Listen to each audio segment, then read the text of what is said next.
नमस्कार, इन खबर में आपका स्वागत है। मैं विद्याशंकर तिवारी हूँ। महाराष्ट्र की राजनीति आज भी गर्म रही। आज सियासी गलियारों में 3 मुलाकातों को लेकर के खासी चर्चा रही।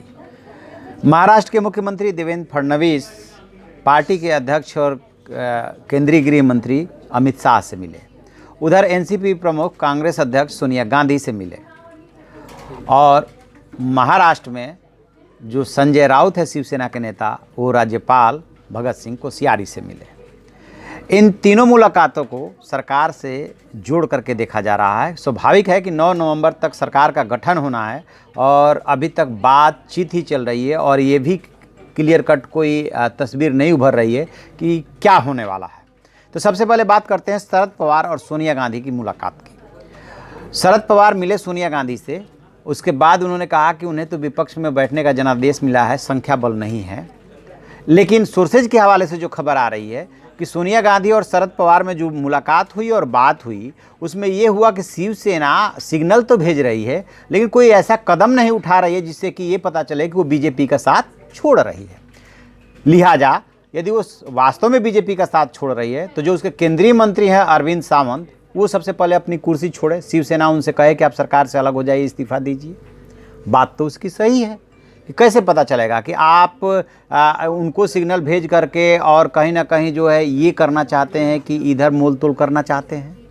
चलिए, तो यहाँ पे अभी मामला फंसा हुआ है। दूसरी मुलाकात जो देवेंद्र फडणवीस और अमित शाह की हुई है, उसमें ये बात तो हुई, जो सोर्सेज के हवाले से खबर आ रही है कि कैसे सरकार का गठन हो, कितनी जल्दी हो। पहले 5 तारीख तक बीजेपी के नेताओं को मुंबई में रहने को कहा गया था, फिर 7 तारीख तक कहा गया है। वानखेड़े स्टेडियम को बुक कराने की भी बात आई और भी बहुत सारी बातें आई। लेकिन इस बीच खबर ये आ रही है कि देवेंद्र फडणवीस से पार्टी नेतृत्व भी नाराज है, उधर शिवसेना भी नाराज है। और शिवसेना ये शर्त रख रही है कि देवेंद्र फडणवीस को पहले मुख्यमंत्री पद से हटाइए, जो कि बीजेपी के लिए दिक्कत है, क्योंकि प्रधानमंत्री नरेंद्र मोदी और अमित शाह साफ साफ संकेत दे चुके हैं कि अगले मुख्यमंत्री हमारे देवेंद्र फडणवीस ही होंगे। तो ऐसे में क्या फार्मूला निकल सकता है, उस फार्मूले के ऊपर बात करेंगे। लेकिन पहले उस तीसरी मीटिंग का जिक्र कर लेते हैं जो कि मिले हैं संजय राउत, जो शिवसेना के नेता हैं, प्रवक्ता हैं, सामना के संपादक हैं। वो जो वहाँ के राज्यपाल से मिले हैं, उसमें उन्होंने कहा कि सरकार बनाने में देरी हमारी तरफ से नहीं है, ... इसका मतलब बीजेपी जिम्मेदार है।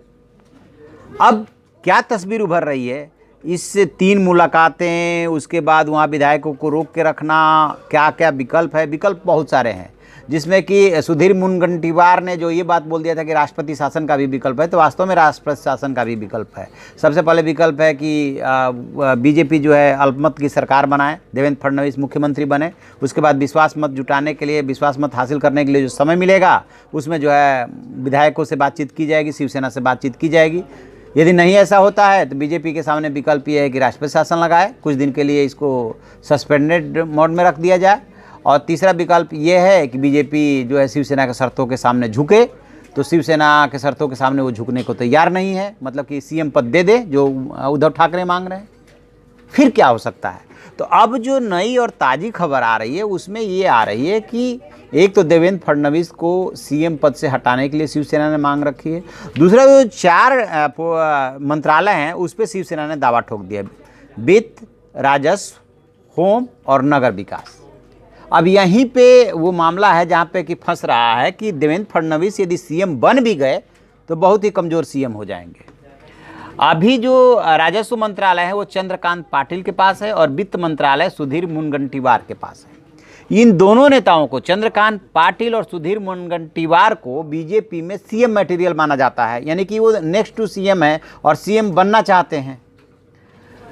तो ये भारी भरकम उनको मंत्रालय मिला हुआ है। अब यदि शिवसेना कहती है कि चलिए हम सीएम पद को सेक्रीफाइस करते हैं, तो ये 4 मंत्रालय हमें चाहिए, राजस्व, वित्त, नगर विकास और होम। तो चारों मंत्रालय तो बीजेपी देगी नहीं, लेकिन उसको कुछ देना पड़ेगा। तो खबर ये आ रही है कि जो शिवसेना है उसको राजस्व और वित्त मंत्रालय दिया जा सकता है। अब यदि शिवसेना के कोटे में राजस्व और वित्त मंत्रालय चला गया तो फिर जो है नगर विकास और गृह ये बचता है। तो ये यदि इस पर शिवसेना मान जाते कि चलो 2 इंपॉर्टेंट दे दिए तो 2 ये छोड़ देते हैं, तो फिर ये दोनों देवेंद्र फडणवीस के पास है। तो स्वाभाविक है कि सुधीर मुनगंटीवार और चंद्रकांत पाटिल को ये दोनों होम और नगर विकास देना पड़ेगा। तो यदि होम ही निकल जाएगा मुख्यमंत्री के हाथ से, जो कि लॉ एंड ऑर्डर देखता है, जिसके अंडर में पुलिस आती है, तो फिर उनके पास बचेगा क्या? उधर फाइनेंस चला गया, रेवेन्यू चला गया, होम चला जाए और इधर नगर विकास चला जाए। तो इसलिए ये कहा जा रहा है कि यदि देवेंद्र फडणवीस बच भी गए, सबसे पहली बात तो कि दोनों तरफ से नाराज़गी है, तो ये भी बीजेपी को करना पड़ सकता है कि उनको हटाए। उनको हटाते हैं तो उनका एक अपना ग्रुप है, वो ग्रुप विरोध कर रहा है। तो दूसरी बात ये आ रही है कि चलिए किसी तरह से बीजेपी ने उनको बचा भी लिया, तो फिर वो एक कमज़ोर मुख्यमंत्री बन जाएगा, क्योंकि उनके हाथ से सारे महत्वपूर्ण मंत्रालय निकल जाएंगे। या तो उनके प्रतिद्वंदी, स्वाभाविक है कि सुधीर मुनगंटीवार, चंद्रकांत पाटिल यदि सीएम पद के दावेदार हैं, तो देवेंद्र वो कब नहीं चाहेंगे कि देवेंद्र फडणवीस जो है को मुख्यमंत्री न बनाया जाए या वो न बन सके। अंदर अंदर तो चाहेंगे, बेशक ऊपर से पार्टी डिसिप्लिन की वजह से कुछ न बोलें या उन्हीं के पाले में खड़े हुए दिखाई दें, लेकिन अंदर से तो इच्छा हो ही रही होगी। तो ये बात आ रही है कि यदि ऐसा होता है, बीजेपी शिवसेना मान भी जाती है, तो ये जो पहले वाले जो देवेंद्र फडणवीस की स्थिति है वो नहीं रह जाएगी। एक तो ये कि वो कमज़ोर हो जाएंगे। अब दूसरी बात ये आ रही है कि क्या शिवसेना सिर्फ इन 2 मंत्रालयों को लेकर के मान जाएगी? थोड़ी देर के लिए खबर ये आ रही है कि शायद मान जाए, तो उसकी एक जो ये शर्त है देवेंद्र फडणवीस को हटाने को लेकर के, ये फंसेगा। चलिए अब इससे भी आगे बढ़ते हैं। चलिए ये भी मान लेते हैं कि उन्होंने 2 मंत्रालय देकर संतुष्ट कर लिया गया कि वो जो एनसीपी और कांग्रेस को मिला करके शिवसेना ये बोल रही, संजय राउत बार बार ये बोल रहे हैं कि हमारे पास 170 विधायकों का समर्थन, वो 175 भी हो सकता है, और सिंगल लार्जेस्ट पार्टी होने के नाते बीजेपी को पहले सरकार बनाने का मौका दिया जाए, फिर वो बहुमत साबित करे, और यदि नहीं कर पाएंगे तो हम करेंगे। ये किस भरोसे पर बोल रहे हैं, किस विश्वास पर बोल रहे हैं? क्या बीजेपी को विश्वास मत हासिल करने में दिक्कत पैदा करके बीजेपी को नीचा करना चाहते हैं?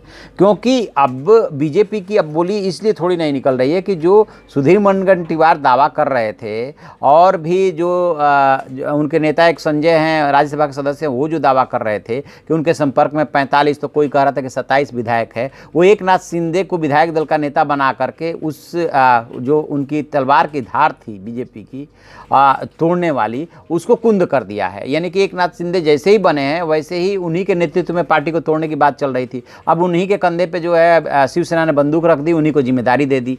अब वो एकनाथ शिंदे वाला भी विकल्प नहीं रहा। निर्दलीय 13 विधायक है, छोटे दलों के जो विधायक हैं वो 15 हैं, उनमें से 6 शिवसेना के साथ आ चुके हैं। वहाँ भी बीजेपी श्योर नहीं हो पा रही है कि हम समर्थन जुटा लेंगे। तो बीजेपी कुल मिला जुला करके घिर गई है। अब उसे ये देखना है कि कैसे जो है शिवसेना से तालमेल बैठे, क्योंकि जो शिवसेना सिग्नल भेज रही है, और इस 24 तारीख के रिजल्ट आने के बाद जो 3 बार राज्यपाल से उसके पार्टी के नेता मिल चुके हैं, चाहे वो किसानों के मुद्दे पे मिल रहे हों, चाहे दूसरे इशू पे मिल रहे हों, लेकिन राज्यपाल से मिलते हैं तो राजनीतिक लोग हैं, राजनीतिक बातें होती है, संवैधानिक स्थिति की बातें होती है, सरकार के विकल्प और समर्थन को भी लेकर के बातें होती है। तो शिवसेना बार बार राज्यपाल के पास जो जा रही है वो भी अपनी तरफ से सिग्नल भेज रही है। और ये कहना संजय राउत का कि हमारी तरफ से देरी नहीं है, इसका मतलब कि बीजेपी की तरफ गुंजाइश है और पूरी गुंजाइश है। अब इसी में निकलना है, रास्ता निकलना है। यदि रास्ता निकलता है तो क्या निकलता है, क्या सीएम पद देगी? तो अभी तक जो भी जानकारी मिली है उसके मुताबिक बीजेपी सीएम पद देने को लेकर कतई नहीं राजी होगी, मंत्रालय दे सकती है। ये दोनों महत्वपूर्ण, और ये दोनों महत्वपूर्ण मंत्रालय शिवसेना के पास जाते ही देवेंद्र फडणवीस कमज़ोर हो जाएंगे। और दूसरा जो शर्त है कि देवेंद्र फडणवीस को बदलो, तो उसको राजनीति में चूँकि ऐसे समझौते होते हैं तो बीजेपी उनको बदलने पर विचार भी कर सकती है। अभी तक तो लग नहीं रहा, लेकिन सरकार बनाने तो विचार भी कर सकती है। तो ये सब कुल मिला जुला करके ये नया फार्मूला निकल करके आ रहा है कि ये दोनों मंत्रालय दीजिए, इन दोनों मंत्रियों को उधर शिफ्ट कीजिए, देवेंद्र फडणवीस से ये मंत्रालय ले लीजिए, तो फिर उनके हाथ में कुछ नहीं बचेगा, फिर वो कमज़ोर मुख्यमंत्री हो जाएंगे। देखते हैं आगे क्या होता है।